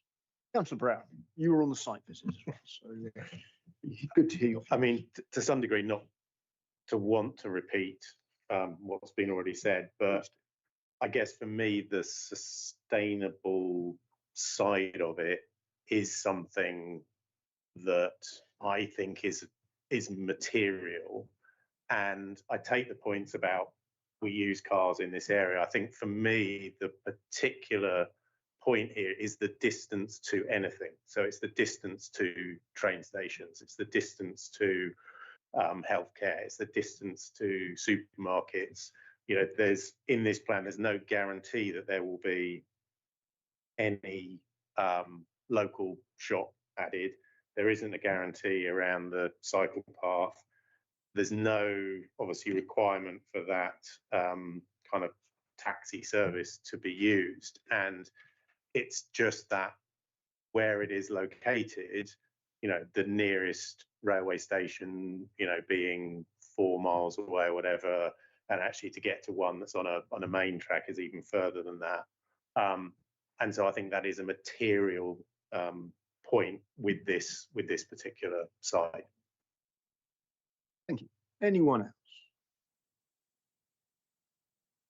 No? Okay. We'll go back to Councillor Southern. Do you want to sum up, Councillor Southern? Thank you, Chairman. I think the officers have admitted that this was a very close decision. The tilted balance is being sort of, I think, manufactured, the biodiversity net gain. They've tried hard to make that work. I've lived in Hart for most of the last 56 years. And in that time, we have had 3 major road improvements. The Hook Eastern Bypass, the roads around Minley, and the Odeon Bypass. That's all that's happened in the last 56 years. And in that time, Hook has trebled in size, Hartley Wintney has doubled in size, Fleet and Church Crookham have doubled in size, and we just don't have the infrastructure there. Now, Councillor Wildsmith asked me why I think why we should refuse this, and the answer is that it's said in the addendum, point I or J1, be of a scale which can be accommodated taking into account the existing or proposed availability of infrastructure. There is no proposed provision by Thames Water. There is a promise that they might do something. There is no proposal on the table by Thames Water. So that it fails that test for start. We know the existing infrastructure is inadequate, and the proposed infrastructure is not there. They've just given us a promise that they might be able to do it in 2.5 to 3 years. I submit that is not realistic. I think Councillor Brown made a good point. It's miles from the railway station. I don't know which the nearest railway station is, but it's probably I don't even know. But the main line station is Fleet, which is what, about 8 miles away, 6 miles away, something like that. And there is a provision in the new NPPF that they want developments to be around railway stations. Well, they failed on this one, that's for sure. One thing I think that I would actually admit to, I would like to see this proposal refused. I think I would accept deferral for the, I don't like deferrals, but deferrals for the applicant to go away and sort some of these issues out. You've got to get a guaranteed promise from a guaranteed proposal from Thames Water to update the infrastructure. We need to know that South East Water can provide the water. Those are two fundamental issues. We know we're short of electricity, and we're already talking about power cuts. And it's only 190 houses, but one has to ask: is there enough electricity in the area to do it? I just think this is. I want to see this refused. I would accept a deferral for these issues to be resolved before any further action is taken. Thank you. Thank you. Well, we'll see where we get to on that. We might have a couple of steps to get through. So what we'll do, I will move the recommendation as. Yes, totally. Sorry, apologies, Chair. I was just going to say that you do have a proposal for a deferral, so you might have to deal with that first if there's a seconder for that. Thank you. I was going to go the other way, but to do it the other way round. But thank you very much, Toto. Do you have a seconder? Forster. Right. Our members and our officers, what was I going to say? Are you sure and certain that you know what the reasons for deferral might be? Would you like Councillor Southern to elucidate them again? Would you like some time to put them into some wording? Or are you happy that you understand where we are? Yeah, there's a whole range of issues in there about infrastructure, and I would struggle to accept that this scheme can be refused on lack of supply of water. The situation is dynamic, however, but we need to make decisions based on evidence, and the evidence just isn't there, notwithstanding the sort of popular view of that. And the water companies are under a statutory duty to provide water. So that is not somewhere we should go as a ground for refusal. And therefore, I think it's not something where we should make it incumbent upon the applicant on a deferral to come up with the evidence that the water is there. On sewage, we are proposing a Grampian condition which completely stymies the development if the sewage capacity isn't provided. So I don't think we are likely to be very successful in ensuring that Thames Water can provide any kind of guarantee around delivery, although we do have a fairly up-to-date position statement from them about the Camberley Works and the Fleet Works. And I'm therefore reasonably confident based on that they can provide sewage capacity, and I would urge against that as a ground for refusal. And furthermore, I would say it's it's not really something that this committee should be putting to the applicant as something to address or secure a guarantee beyond what we already have. Highways is another matter. It's quite right that the Highway Authority would hedge their advice with the fact that the thing hasn't been designed yet, so it's not yet possible to demonstrate that it's deliverable, and further work could be done, I would suggest, at the expense of the applicant to do further feasibility on that, and thereby provide some sort of security, or not guarantee, but more confidence maybe for this committee to know that a cycleway, footway can be provided, and the other elements. So that is something that could be done and worked up, in my view.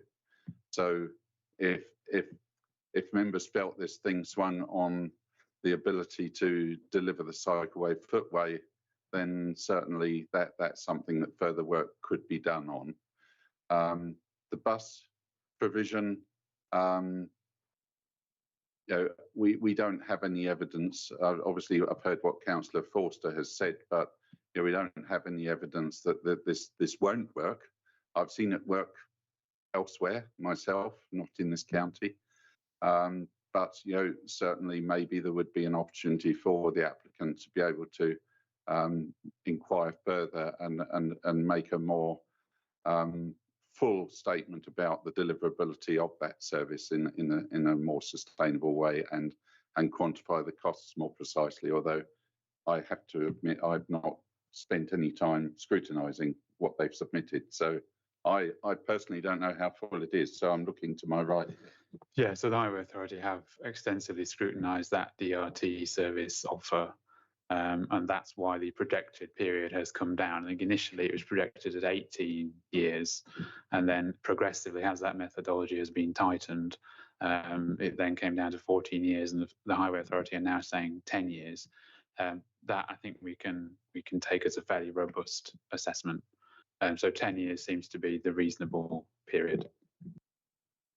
And just lastly, Chair, highway capacity, I believe that is what the Highway Authority comment on, and they have not raised any objection. So for us to require further work for the applicant to demonstrate the highway capacity is not there, really is not a sensible way to proceed, because we have to work on evidence, as I've said, and the evidence is that the Highway Authority can see no basis to refuse this on those grounds. So it would be unreasonable for us to require the applicants to do further work on that.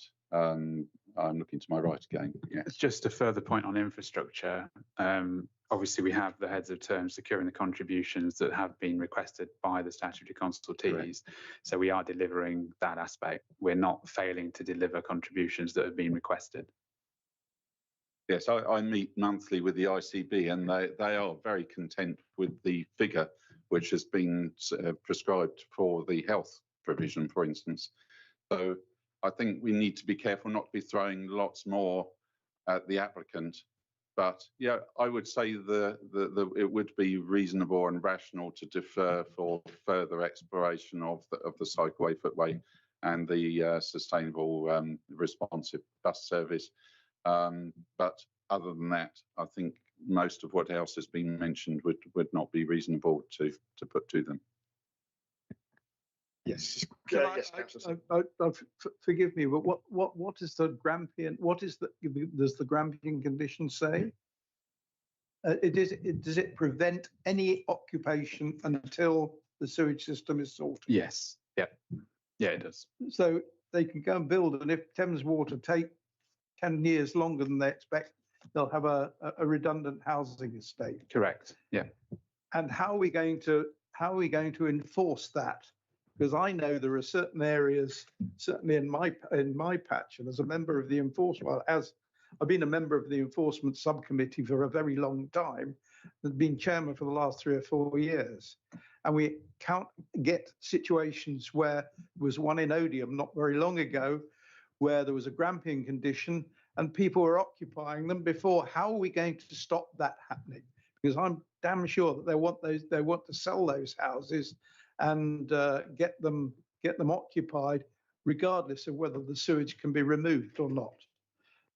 I'm very, very worried about it, and I think I just am very worried about the sewage system. Okay, they proposed it, but they promised it, but they haven't proposed it. I think we really need to make sure that these things are provided, and I really don't think it's a sustainable. Councillor Todd told you what the condition of the sewage system is like in this area, or in that area, and I just find it unbelievable that we could even think about it. But if the granting condition says no occupation, can we ensure that that is enforced? Because in the past it hasn't been. And what are we going to do if they do come along and start occupying houses? We put an enforcement notice on it. They sell the houses and occupy them. Let's listen to the response from the officer. Well, I think I've opened up the point. Hopefully, it'll give you some assurance, but maybe not. No, the answer is yes, it can be enforced, and it would be quite a stringent requirement on the developer. So they would not be able to occupy any houses unless that was resolved. Thank you. Would they be able to sell them? Theoretically, but who would buy a house that can't be occupied? That might be an interesting question. I've got Councillor Wildsmith and then Councillor Smith. Question on the cycle route. So if there's a deferral for that reason, they could do further work on it. I'm assuming we'd still then have no complete assurity that it could go ahead, because we can't condition highways to then go and do a consultation and do etc.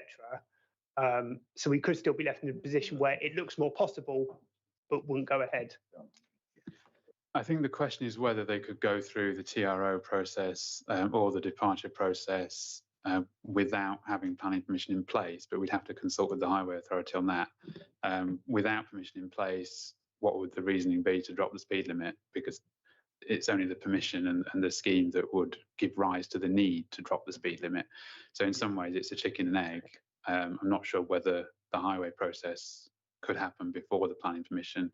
We're in a position where we're considering the planning permission without the highway process, but we would have to consult with the Highway Authority further. Sounds like a position where MHCLG need to change things so people can actually work together rather than trying to work independently. The only other point was, Chair, I'm wondering if it would be worth some briefly note going around to members so they're aware of what the water regulations are on that, so we don't end up with questions and points raised over bits which, because the water regulations stipulate a lot of which can and can't happen, and might be worth members understanding that a bit better for going forward. I'm sure that can be picked up in the report from next month, because obviously there's a report coming around all those issues. So I'm sure officers will take that on board, as it were. Councillor Smith. I don't want Councillor Southern to be misled here. I read out the clauses earlier on the sewage. It said the development hereby permitted shall not be occupied until confirmation is provided that either all works have been completed for the upgrade or a phased plan is agreed, so that it could be the situation where it isn't up to capacity for the whole site, but it is for 50 houses, 100 houses, whatever. So there can be a phased one. There are two options there, but that would all be part of the legal agreements.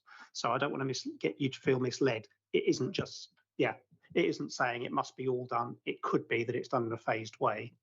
And the second one was, I was going to say exactly the same thing on the deferral in order to get a better idea of whether the cycle path we delivered. We'd still be up against that hard, we cannot guarantee it. We'd still be at that point. So we'd be deferring and requiring that the applicant does work that still puts us in the same position we are now, which is with no guarantee. Can I concur with that comment, Chair? That you're not going to get a complete guarantee on these items. It might narrow the element of risk as you see it, but it wouldn't eliminate it. Thank you. Councillor Brown. And so in relation to the demand, the DRT, is there an ability, like if there was a deferral on that, what more could we get? Because for me, what I've seen in the papers is it doesn't run on a Sunday. There isn't an evening service. The potential destinations have been identified, and for example, that doesn't include Fleet, which would seem to be an interesting one in terms of, you know, where we are. And one of the examples that was used as this has worked elsewhere, to my knowledge, has now ceased trading because it wasn't financially viable. So we've got examples that are being put forward that actually haven't stood the test of time. The routes aren't really clear. The timing and the usage and how it will be used isn't clear. But I don't know whether, you know, if we have examples of where we could get a clearer picture, because for me, it seems that a bus route is not, you know, viable because of the number of people, and therefore this is the key thing in terms of trying to get, in addition to the bike route, which we're saying we can't get much more on. This is the main thing that will provide either people without cars or to encourage people at least an option to not use their cars. And what's in front of me, I'm not convinced that it's you know, robust, but I don't know what more we could actually expect to receive.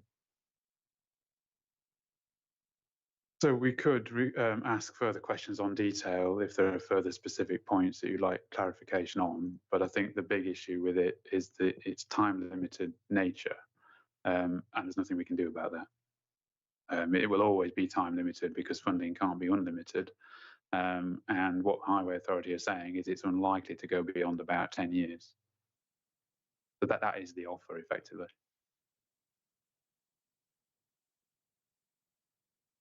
Yes. Yeah, I mean, the nature of these things is it depends on how much the take up is from residents, and you know, if residents are not using the service, it won't survive. It's as simple as that. It's obvious, isn't it?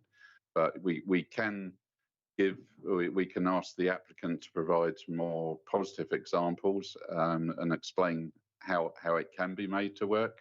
They've heard your scepticism tonight, so you know the challenge is over to them to say, well, look, we're sceptical about this. Then can you please provide us with more evidence to satisfy us and try and persuade us that this will work? I'm not saying that there's specific things they need to do, but the challenge is there for them to take up if you decide to defer on that basis. Councillor Makepeace-Brown.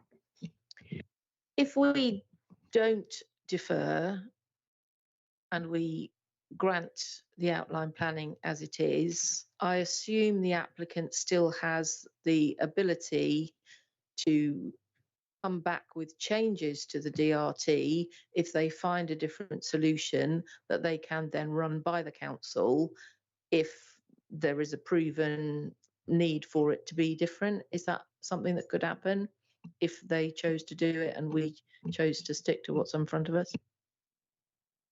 Yeah.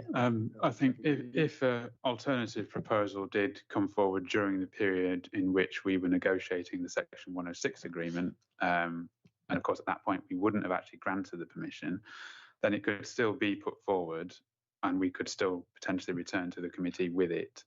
But that probably be the only opportunity within the timeframe of this application. Councillor Brown. Sorry, and just to clarify, in terms of that wouldn't impact on the funding proposed, as in that's what's in front of us. And I suppose there's just a couple of specific reasons are, from what I can see, that 800,000 figure came from one quote of 170,000 timesing it by 5. Couldn't see anything to do with inflation. I couldn't, you know, so there's a set figure there. So while the detail we may change, actually, if the view was for it to be successful, it would also need to run to Fleet or to run to other places, and that added to cost. There isn't a provision to change the investment. It would have to sort of be using that amount of money that's identified at the moment.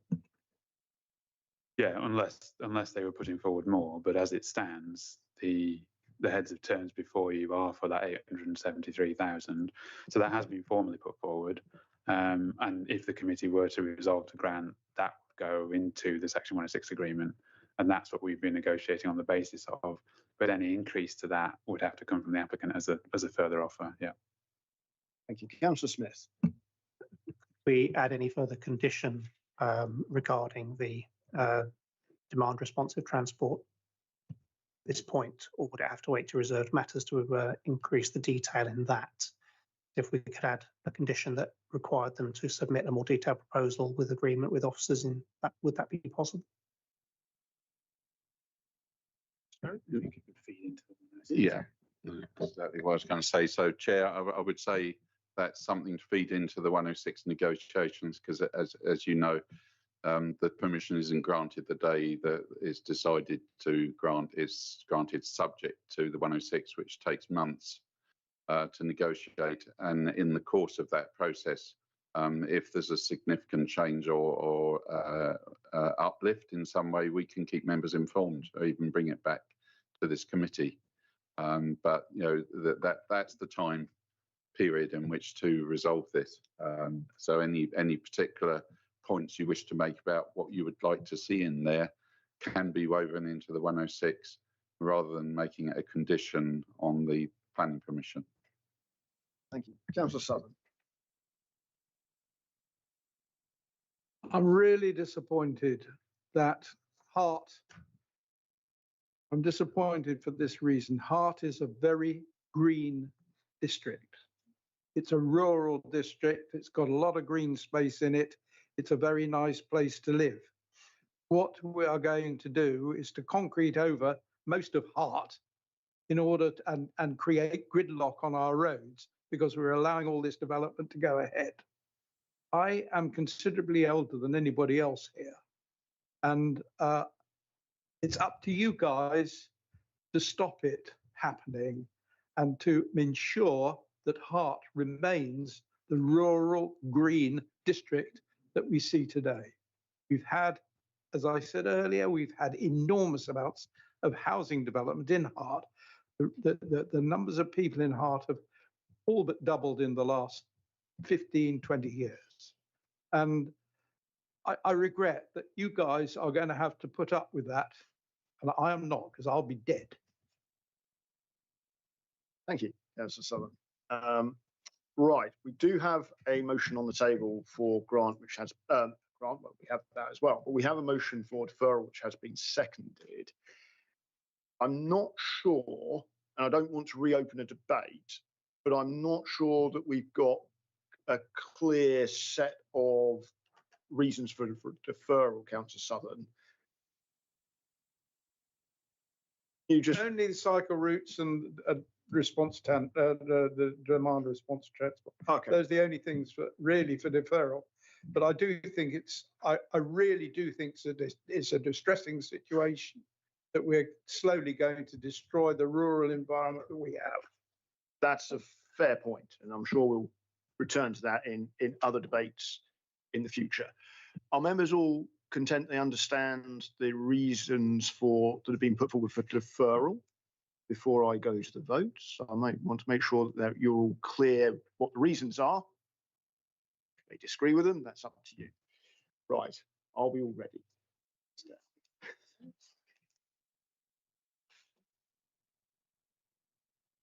May or may not be the last vote this evening. Councillor Cockrell. Against. Councillor Forster. For. Councillor Brown. For.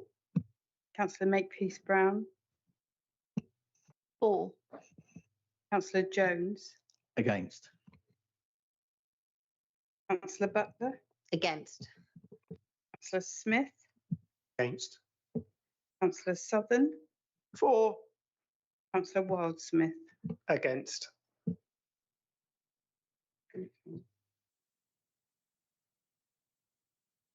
That's 4 members have voted for the deferral and 5 have voted against. Thank you. I didn't quite tally with my counting, but that's why we have officers to do that at this stage of the evening. Right, that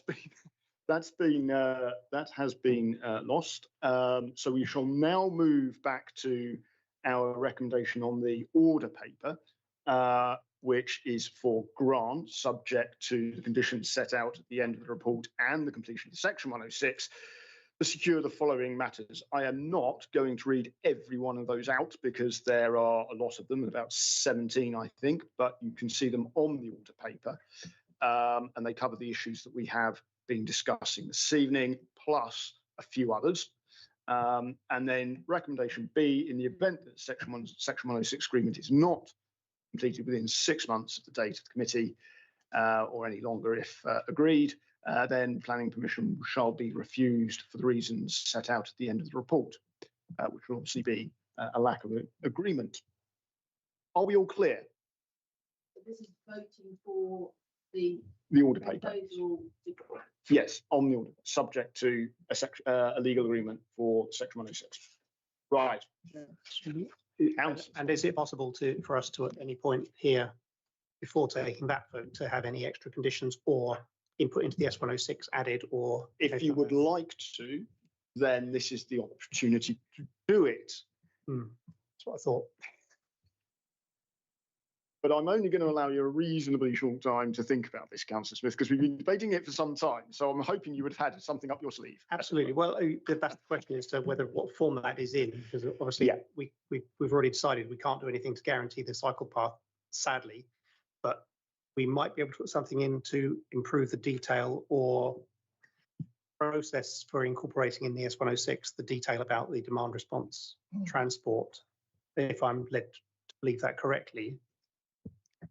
Yeah, I think we've said that wouldn't be a condition, but we can certainly minute that is the, if that's indeed is members' view, that we ensure that we get the best arrangement possible as part of the 106 agreement. And if you request, so we can report back to members on the progress of that, if it's required. I think it's that we have some surety of the level of detail in that, rather than it just being a lump sum for this. It needs to be, this is the level of service that is expected, because what you don't want is to set up a service that is guaranteed to fail and eventually will fail. Yes. Yeah, perhaps there's a bit of a misunderstanding here. The Section 106 agreement will be very detailed. These are just heads of terms. So the agreement itself will have a lot of conditions and requirements in it. Including probably a whole schedule on this demand responsive bus service and the standard that we require. And that will in part be provided to us by the Highway Authority, because they're the experts in this area. Is there anything else you wanted to mention? Yes, so there's nothing required more to put into there, but I think we would appreciate hearing back as to what the progress is on that. Thank you. We can arrange that. Are we all? Has anyone got anything else they want to add in when it comes to conditions? Any other? Okay. In that case, we shall move to a vote. We'll do the same process, I guess, by recording. Thank you, Chair. Councillor Cockrell. Abstain. Councillor Forster.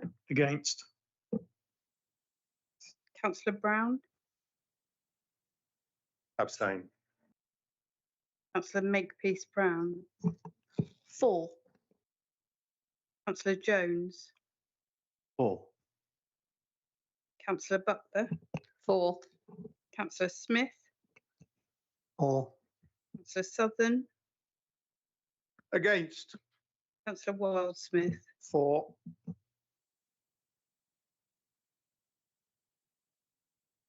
That's 5 have voted in favour, 2 have voted against, and 2 have abstained. At least that matches my scribbling. That's correct. In that case, that has been granted. That has succeeded 4-2-2. So thank you very much. I'm sure if members want to have an update on the Section 106 as it proceeds or it's completed, I'm sure officers can provide that either at a meeting or privately. But that concludes our business for the evening, with the other two having been dropped off the agenda. Thank you very much indeed. Have a good evening. Go on.